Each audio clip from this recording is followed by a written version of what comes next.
Welcome to this explainer. Today, we're unpacking something absolutely staggering.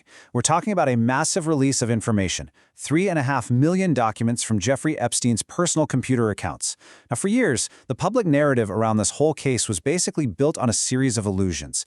People at the very top of our society, billionaires, politicians, tech titans, they claimed they barely knew him, or, that they completely cut ties the second they learned of his 2008 conviction for prostituting minors. But the data tells a completely different story. Today, we're going to look strictly at the verified emails, the timelines, and the records exposed by the Department of Justice to separate that public illusion from the private reality. All right, let's just dive right into this. We're going to start with a very clear, very public denial from Elon Musk, currently the richest man on Earth. After the Epstein case re-entered the spotlight, Musk publicly and frankly with a lot of disgust, distanced himself. He emphatically told the world, "Epstein tried to get me to go on his island and I refused." He insisted he declined repeated invitations. It's a strong, definitive statement, right? But what happens when we look at the actual private emails released in this document dump? Place that public outrage right next to his private correspondence.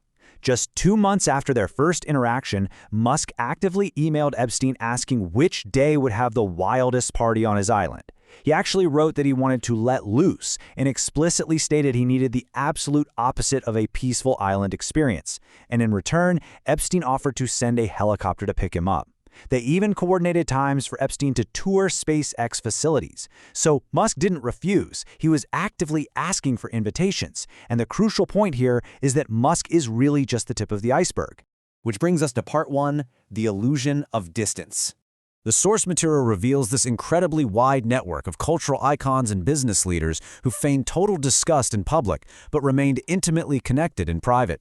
And keep in mind, these communications took place after Epstein had already been criminally convicted and registered as a sex offender. Just look at the sheer volume of hypocrisy mapped out across these VIPs. You've got Bill Gates, whose team dismissed Epstein's emails as desperate ramblings, but whose own wife, Melinda, cited Epstein as a cause for their divorce. Or Reid Hoffman, the founder of LinkedIn, who claimed he only met Epstein for MIT fundraising, yet the files show him visiting the island and actively offering Epstein PR advice to manage negative press. Every single individual here demonstrates a massive gap between what they told the public and what they were actually doing behind closed doors. Let's actually see how this builds with a specific case study. Trace the timeline of Peter Attia. He's a celebrity doctor and a renowned longevity expert. Now, in public, after a 2018 Miami Herald expose, Attia claimed he was entirely repulsed and nauseated by Epstein. Yet, the verified private timeline tells a much, much darker story. In 2015, they're emailing about a fresh shipment with attached images. In 2017, Attia literally missed being with his family during his infant son's medical emergency because he was in New York organizing a meeting with Epstein. And even after claiming he was repulsed in 2018, the emails show Attia checking in on Epstein in 2019 just to make sure he wasn't taking the bad press too hard. 7,000. Let that sink in. That is the number of times the 4-time Academy Award-winning director, Woody Allen, appears in the Epstein Files. Epstein's inner circle wasn't some shadowy underground cabal. It was populated by culturally revered figures.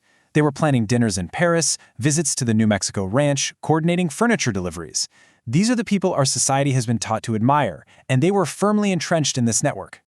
But you see, it wasn't just social visits and dinner parties. If we shift over to the tech network, we see complicity transition directly into financial backing.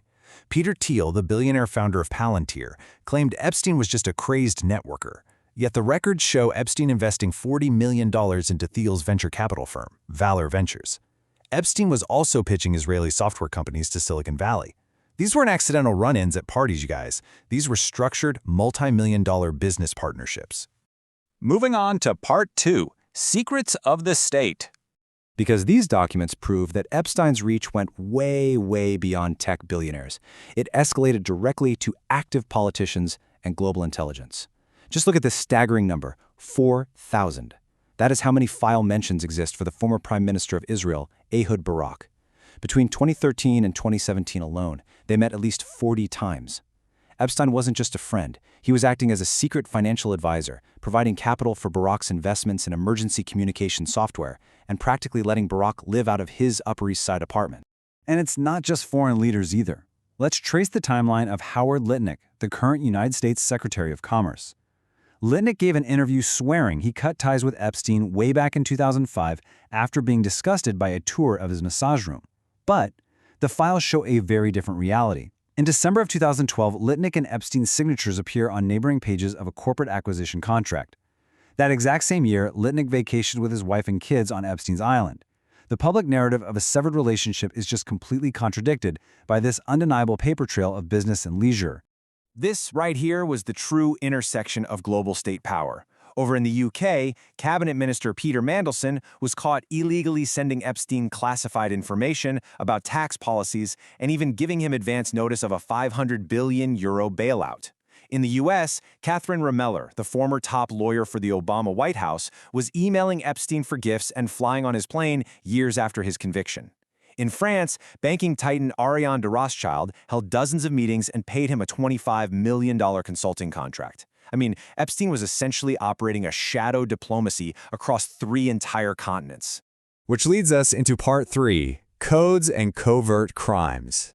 Now, I do need to warn you, this explainer is about to take a very, very dark turn. 14.6 terabytes. That's the volume of obscene material logged by the FBI from Epstein's files, including countless folders labeled as unscanned child sexual abuse material. To put that into perspective, that is an absolutely incomprehensible amount of data. It's enough to fill dozens of standard computer hard drives. This grounds all the upcoming revelations we're going to talk about in concrete, horrifying, verifiable data. So, how did they actually talk about these crimes in their emails? Well, they use codes. For years, the idea of elite coded language was kind of brushed off as this wild internet conspiracy, but words like pizza and snacks were repeatedly used in Epstein's communications. And what's really chilling is the grammar itself. His staff would literally use distinct quotation marks around the word snacks, explicitly clarifying in the emails that they were definitely not talking about actual food or lunch. They were covertly requesting and organizing human trafficking victims. And honestly, even more terrifying is the code word, the dentist. This term pops up almost 2,000 times in the emails. And no, this wasn't about oral hygiene. Epstein had a specific dentist room on his island. The email shows associates talking about sending tens of thousands of dollars to the dentist, discussing unspeakable physical abuse, breaking jaws, and nurses piercing victims' bodies with needles. The reality found in these files is just monstrous. So you gotta ask, how was an industrial-scale operation like this even funded? Well, that brings us to Wall Street's complicity.